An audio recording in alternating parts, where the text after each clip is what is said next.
Olá, amigos da Igreja de João Paulo. Para mim é motivo de muita alegria estar compartilhando a mensagem do Senhor com todos vocês. Eu quero agradecer aqui na pessoa do irmão Orione, que me fez o convite. E para aqueles que não me conhecem, eu me chamo Mário, eu sou pastor. Tenho outra formação em psicologia, sou psicólogo. E sirvo aqui no território da Bahia Central, a nossa querida ABAC, no departamento de publicações, junto com o pastor Walter. Amigos, nesse momento agora eu quero abrir a palavra do Senhor e Deus colocou a mensagem no meu coração, uma mensagem de esperança, uma mensagem de conforto, uma mensagem que tem um significado profundo quando nós falamos sobre religião e espiritualidade. Uma mensagem essa que o profeta Isaías relutou para dar ao povo de Judá e o povo de Israel. E particularmente o profeta Isaías é uma figura que eu sou apaixonado. Eu gosto muito do profeta Isaías e teve uma grande importância. E para isso eu quero agora convidar a você que possa, nesse momento, pegar a sua Bíblia e orar comigo agora e pedir ao Papai do Céu que nos oriente, que nos dê agora a clareza das Escrituras, tá bom? Vamos orar agora. Oremos. Bondoso Deus, Pai amado, graças te damos, ó Deus, pelo privilégio que nós temos de mais uma vez abrir a Tua Palavra. O mundo fala de crise financeira, econômica, crise na saúde e que tem afetado o mundo inteiro. Mas, ó Deus, nós estamos em Cristo e pedimos, ó Deus, que reavive a nossa esperança em nosso coração, de acreditar, de estar em pé e de ver que o nosso socorro vem do Senhor. Louvado e engrandecido seja o Teu nome, Senhor, de eternidade em eternidade. Tu és o nosso Deus. A Tua palavra agora está aberta e que o Senhor fale agora profundamente ao nosso coração e aos nossos pensamentos, ó Deus. Obrigado por tudo. Dá-nos agora o Teu Santo Espírito para nos ensinar e nos instruir e nos dar clareza das Tuas sagradas Escrituras. Obrigado por tudo, mais uma vez, em nome de Jesus. Amém. Queridos, por que eu escolhi essa mensagem para este momento? Primeiro, é uma mensagem que o profeta Isaías vem trazendo ao povo de Israel, Judá, onde o povo estava totalmente distante de Deus. Por que eu sei que Isaías é um profeta? Possa ser uma pergunta bem simples, boba, mas no livro de Lucas nós vemos que o autor, Lucas, se dirige a ele como um profeta, no capítulo 4, versículo 17. E nós vemos através da obra de Isaías e através do seu livro, que o próprio livro carrega o seu nome, em homenagem ao profeta Isaías. Isaías era filho de Amós, descendente da linhagem real. Isaías foi chamado ainda na juventude, foi casado com 2 filhos. Isaías foi chamado ali entre o ano 790 a 739, foi nesse interim. O seu ministério durou cerca de 60 anos. Porém, Isaías pensou em desistir da missão profética a ele confiada. Quando nós lemos, amigos, do capítulo 1 ao capítulo 5, nós vemos que Isaías reluta para levar essa mensagem, até porque não era qualquer mensagem. Era uma mensagem de juízo, de advertência ao povo. E o povo estava corrompido, duro de coração. E Deus agora chama Isaías para que possa levar essa mensagem ao povo. Interessante que, trazendo agora para o nosso contexto, nós relutamos em algumas circunstâncias com Deus. Deus coloca a missão em nossas mãos e nós relutamos em fazê-la. Quando nós olhamos para nós mesmos, nós percebemos que nós não temos capacidade nenhuma. Mas quando nós olhamos para o Senhor, aquele que nos chamou, irá completar a boa obra. Amigos, interessante que, assim como Isaías, nós também queremos desistir, quem sabe de um sonho, de um plano, ou quem sabe até da missão confiada para cada um de nós. Relutamos, queremos dar um passo atrás, desistir até. Mas, amigos, quando nós vemos na história de Isaías, devido a essa resistência encontrada do povo, ou quem sabe o medo que ele tinha da opressão do povo por estar distante de Deus, nós vemos aqui que Isaías, quando chega no capítulo 6, Isaías teve a visão da glória de Deus e nela encontrou encorajamento e confirmação do encargo divino a ele confiado. Amigos, quando nós temos a certeza de que Deus é por nós, nada nem ninguém será contra nós. Agindo o Senhor, quem impedirá?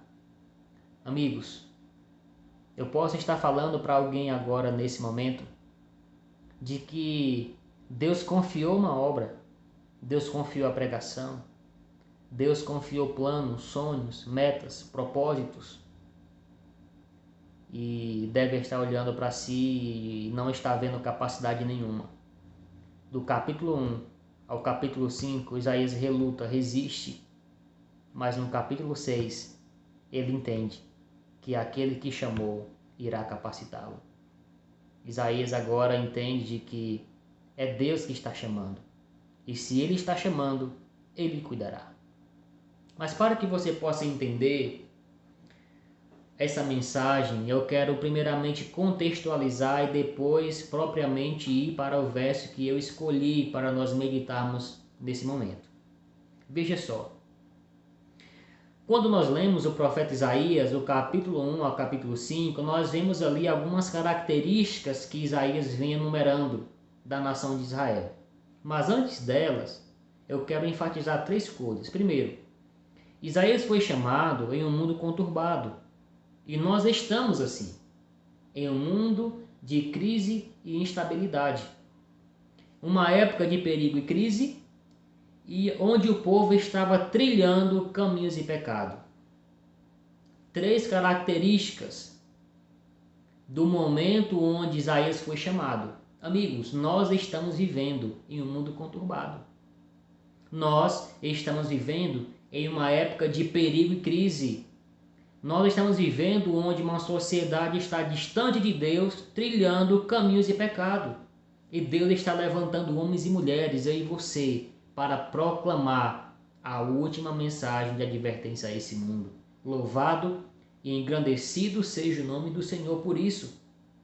Assim como Isaías relutou, nós também relutamos. Mas, amigo, é Deus que está chamando. E se possível for, Deus vai confirmar de uma maneira muito especial, assim como Isaías, a mensagem e a obra confiada a você em seu coração. Ele vai confirmar. E se não confirmou ainda. Agora vem as características da nação. A nação a qual fez Isaías relutar para levar a mensagem. Mas por que a mensagem? Era uma mensagem de advertência ao povo, uma mensagem dura. E para falar a verdade, tem alguns momentos em nossas leituras de comunhão com a palavra de Deus que ela vai machucar. Mas ela machuca, mas ela sara. Amigos, nós vemos aqui nas descrições que Isaías coloca da nação onde ele foi chamado para pregar. Primeiro, era uma nação onde havia prosperidade material. E ao invés dessa prosperidade aproximar, distanciou o povo de Deus. E aí trouxe um declínio espiritual, que para mim e para Isaías, a pior crise que o homem pode passar. Não é uma crise financeira, é difícil. Não é uma crise econômica, não é a saúde, não é essas crises materiais que estamos acostumados a passar constantemente. Mas, amigos, é uma crise espiritual profunda. Para mim, essa é a maior crise que um homem pode passar. Segundo, Abandonaram a Deus e sua justiça, e com isso se tornaram povos impiedosos. Condição social e moral eram parecidas de Judá e Israel. Se tornaram pessoas depravadas, pessoas que estavam mais ligadas ao prazer material do que ao prazer espiritual, a aproximação do Criador, de Deus. Os seus juízes aceitavam suborno, governadores estavam interessados em prazer e ganho pessoal, predominava a cobiça, a inveja e o vício. Os ricos mais ricos e pobres mais pobres abandonaram o culto a Deus, faziam para si deuses pagãos.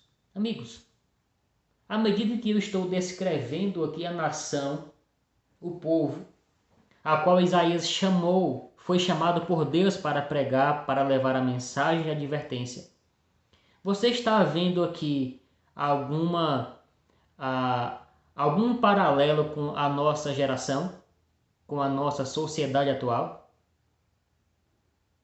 É praticamente a mesma coisa, se não for a mesma coisa. Amigos, nós estamos em crise, mas Isaías também foi chamado em um mundo em crise. Interessante de tudo isso é que, em meio a todas estas crises, ele centraliza uma, que para ele explicava todas elas, o distanciamento do povo. Olha só, ele diz: se apegavam a formas exteriores da religião, mas nada sabiam de seu verdadeiro significado e propósito. Eu posso estar falando aqui, espero que não. Eu posso estar falando aqui, amigos, para pessoas que já faz 10, 15, 20 anos que leem a Bíblia, conhecem o Evangelho, é membro da igreja, mas ainda não entendeu o significado e propósito da espiritualidade. Eu posso estar falando para pessoas que estão se apegando à forma exterior da religião. Ei, deixa eu dizer uma coisa para você agora muito importante. Deus não vê como vê o homem. O homem vê o exterior, porém Deus vê o interior, o que está dentro e a intenção. O que Isaías está dizendo aqui, amigos, é que as pessoas iam cultuar a Deus, mas não sabiam por que estavam cultuando, não sabiam o Deus que estavam cultuando. Um povo que vivia em duplicidade, uma vida dupla. Em casa, na rua, fora do templo, vivia uma vida de pecado, e dentro dele vivia uma vida de religiosidade aparente. Deus não vê como vê o homem. O homem vê o que está fora, porém Deus vê o que está dentro. E aqui nós vemos, meus amigos, que a nação corrompida, uma nação depravada, uma nação distante de Deus, mas aparentemente próxima de Deus, louvando a Deus, cultuando a Deus, levando suas ofertas para Deus, e uma nação totalmente distante de Deus. Forma exterior da religião. Não sabiam por que estavam cultuando. É a mesma coisa de alguém entrar na igreja vazio e sair vazio. Louvar a Deus, mas o coração distante de Deus. Essa, na essência, era a mensagem que Isaías queria trazer para o povo. E ele estava com medo. Mas quando ele viu a glória de Deus, no capítulo 6, ele teve a certeza que Deus estava querendo que ele levasse a mensagem de advertência ao povo e que o povo se voltasse para Deus. E agora eu quero meditar com você, amigos, em todo esse contexto agora, para você poder entender quais foram as palavras agora do profeta Isaías que Deus quis transmitir através desse profeta. O capítulo 1, no versículo 3, nós lemos assim: o boi conhece o seu possuidor, e o jumento o dono da sua manjedoura, mas Israel não tem conhecimento, o meu povo não entende. Amigos, o que Isaías está querendo dizer para o povo é que o boi conhece quem o alimenta e o jumento conhece o seu dono. O profeta aqui está usando duas figuras de dois animais que são animais irracionais. Aliás, os animais são seres irracionais. Amigos, O boi conhece o seu dono, o jumento conhece o seu dono e quem o alimenta. E ele disse: mas vocês, Israel, vocês, nação, não sabem quem eu sou. Vocês são seres racionais, seres pensantes, mas vocês, seres inteligentes, não sabem quem eu sou. Um boi e um jumento sabem quem é o seu dono, mas vocês não sabem quem eu sou. Aqui nós vemos claramente um povo totalmente distante de Deus. E até nesse caso, em dizer que um jumento e um boi é muito mais inteligente do que uma pessoa que está distante de Deus, sem reconhecer a distância que está dele e sem reconhecer que nós dependemos do Senhor. Amigo, isso é muito grave. Um animal irracional conhece o seu dono, mas um ser racional, um ser pensante, inteligente, criado por Deus, não reconhece quem o criou. Aqui uma mensagem de repreensão. É uma mensagem onde Isaías relutou grandemente, mas ele teve a certeza de que Deus o chamou e de que essa mensagem era oportuna para aquele tempo. Amigos, Deus chama a mim e a você para levar uma mensagem de advertência ao povo, de juízo, mas uma mensagem de salvação. Uma mensagem onde nós somos salvos e a mensagem também salvará outras pessoas. O mundo está em crise, mas nós estamos em Cristo e nós temos que levar essa esperança para aqueles que perecem por falta de conhecimento. Interessante tudo isso é que Isaías, em seu ministério, enfatizou contra duas coisas. Primeiro, a tolice de se confiar em alianças terrenas na tentativa de se fortalecer. E segundo, meus amigos, sobre confiar em conselhos dos homens, que segundo ele resultaria em nada. Quando nós vemos aqui agora no versículo 13, nós entendemos que Deus reprova uma prática aqui. Veja só, versículo 13. Não continueis a trazer ofertas vãs, ou seja, as ofertas que o povo levava, que aparentemente seria para glorificar a Deus, povos fiéis. E aí Deus diz: não continueis a trazer ofertas vãs. Eu não aceito uma oferta santa misturada com uma vida profana. Eu não aceito. Portanto, não trago mais ofertas, porque eu não vou aceitar. Amigos, Deus quer o que está no seu coração, é o que está por detrás da adoração, é o que está por detrás da atitude, é o que me leva a fazer aquilo, a adorar, a levar a minha oferta. Não continueis. E ele diz: é para a minha abominação. E também as festas da lua nova, os sábados, e a convocação das congregações, não posso suportar iniquidade associada ao ajuntamento solene. Eu não posso suportar um irmão ou uma irmã que vai para a igreja e me louva de lábios, mas o coração está distante de Deus. Eu não posso suportar uma pessoa que entra no meu templo para me adorar e quando sai, se transforma em uma pessoa totalmente diferente daquela que entrou. Uma vida dupla, uma vida de aparência, uma vida onde não louva a Deus. Uma vida de pecado, distanciamento de Deus, mas aparentemente eu estou perto de Deus. Deus não vê como vê o homem. O homem vê o que está fora e Deus vê o que está dentro. E foi essa mensagem que Deus queria que Isaías levasse para o povo, uma mensagem de advertência, uma mensagem onde o povo possa refletir e voltar para Deus. Amigo, a nossa nação, se não for igual, é parecido à nação que Isaías foi chamado para pregar. Um mundo em crise, um mundo onde o pecado corrompeu e distanciou o povo de Deus. Amigos, nós estamos vivendo um tempo onde a mensagem deve ser exaltada, onde a palavra de Deus deve ser pregada. Não só para a sociedade ou não só para os confins da terra, mas para nós primeiro. E que ela transforme a nossa vida, transforme o nosso ser, para que possamos pregar de uma maneira mais firme e poderosa, através do nosso testemunho. No versículo 18, ainda do capítulo 1, mesmo que a nação tivesse corrompida, mesmo que a nação tivesse distante de Deus, mesmo que a nação sustentasse uma forma exterior da religião, né, vivendo uma vida de aparência, mas uma vida dupla, um pé fora e um pé dentro, digamos assim, Deus diz: vinde, pois, e arrazoemos. Capítulo 1, versículo 18. Vinde, pois, e arrazoemos, diz o Senhor. Amigos, que mensagem poderosa nós encontramos aqui. Deus é o Deus da graça.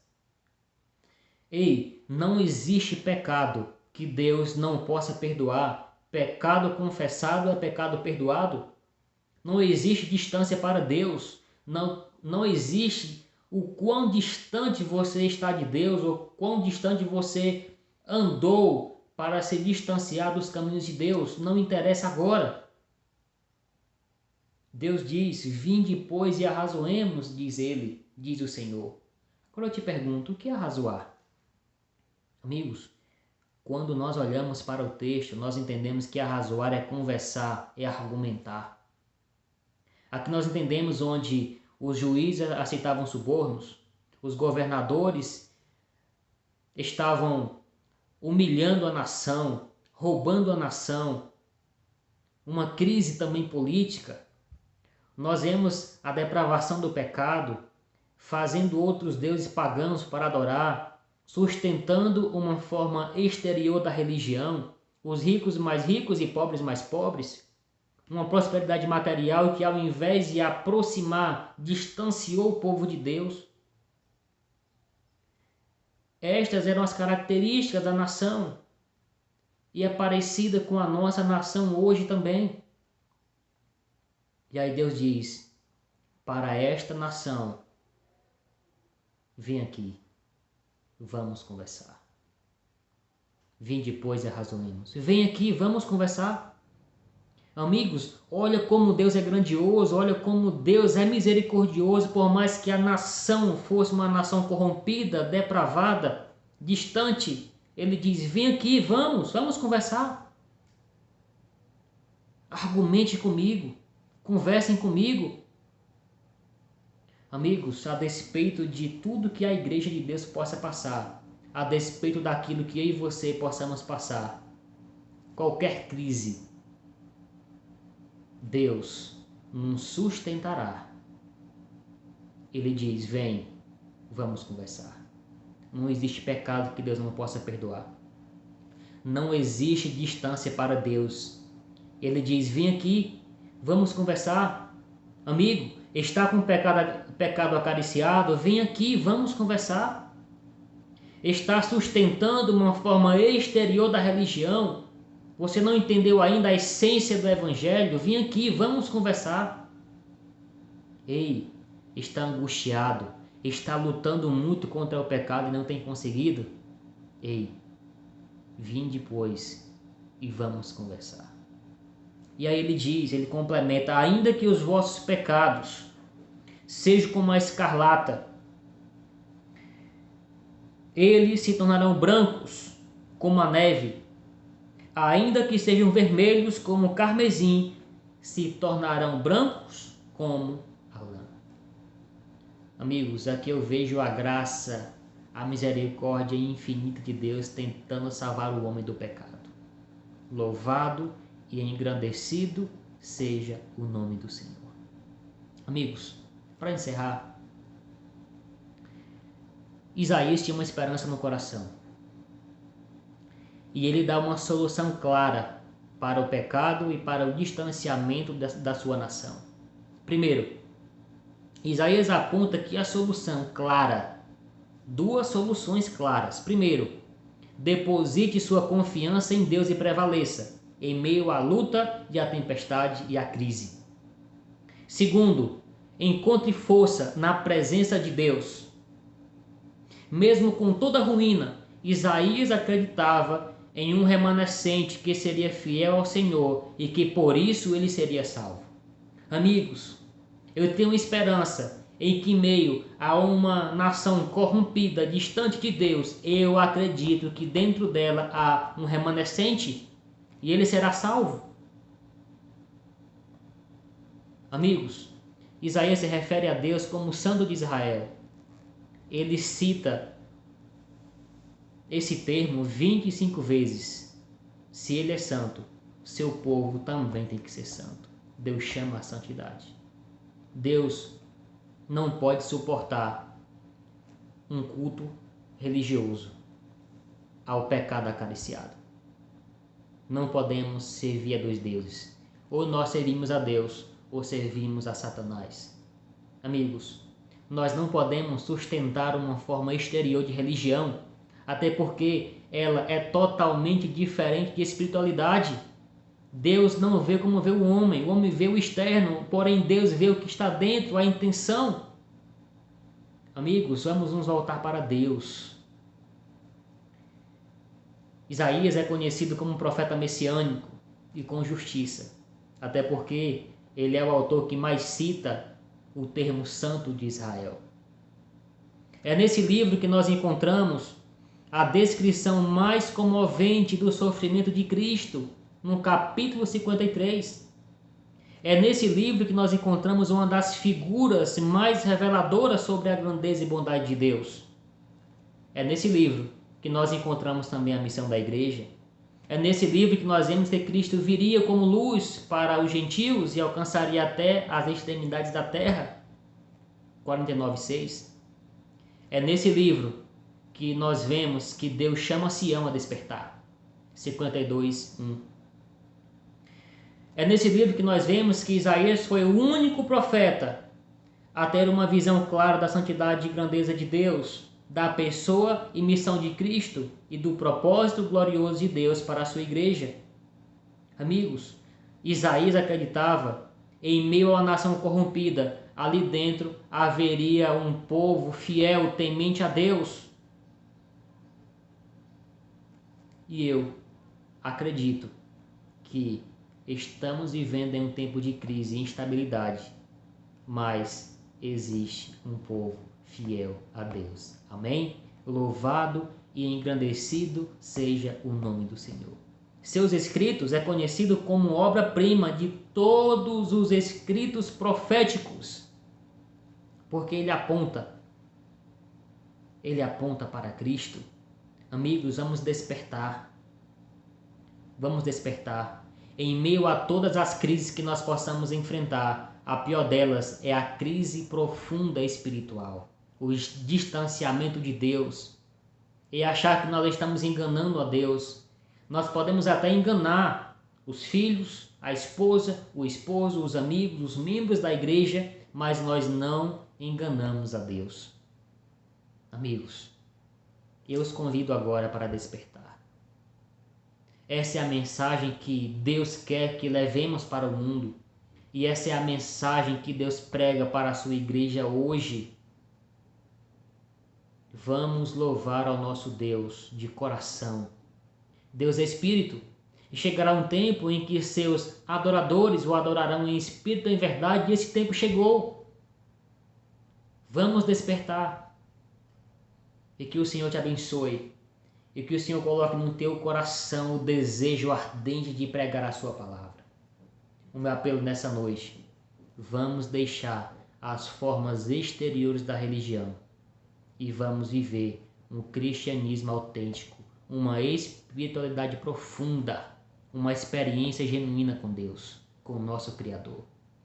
O boi e o jumento conhecem quem o alimenta, conhece o seu dono, mas Israel não tem conhecimento sobre Deus. E Deus não entendia isso. Amigos, nós corremos o risco de estar vivendo de aparência, e Deus reprova isso. Louvado e engrandecido seja o nome do Senhor eternamente. Que Deus te abençoe, que Deus te guarde E que a minha oração seja: Senhor, abençoa a tua igreja a despeito de qualquer crise. Agora eu quero orar com você e dizer para você que estou muito feliz em compartilhar essa mensagem que Deus colocou no meu coração.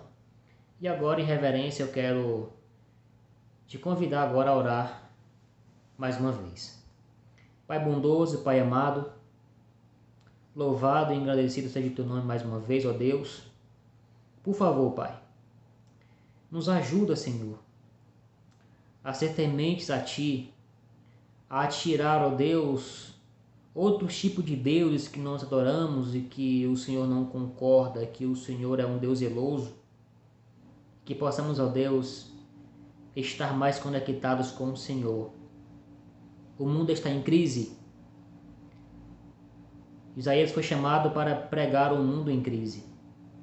E nós também, ó Deus, somos levantados para adorar o Senhor, para deixar as formas exteriores da religião e adorar unicamente a Deus e a temer o teu nome.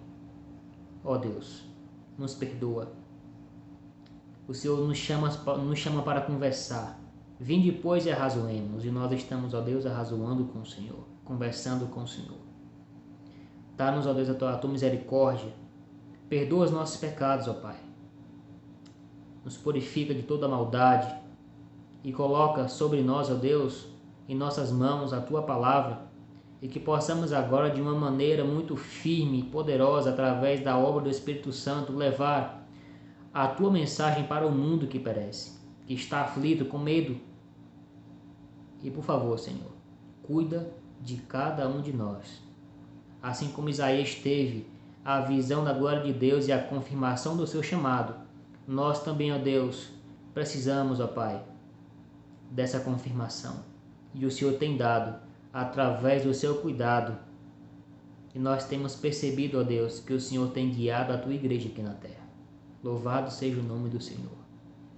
Em especial, quero pedir uma bênção, ó Deus, para a igreja e para os membros da igreja de João Paulo, para toda a nossa comunidade, pelos nossos líderes religiosos, pelos nossos líderes governamentais, que o Senhor abençoe cada um deles e dê sabedoria para dirigir a nação. Uma nação que é corrompida, cheia de pecado e distante de Deus. Mas o Senhor disse para esta mesma nação: vinde depois e vamos conversar. Não existe pecado que Deus não possa perdoar. Obrigado, Senhor, pela tua graça e a tua misericórdia. Em nome de Jesus. Amém.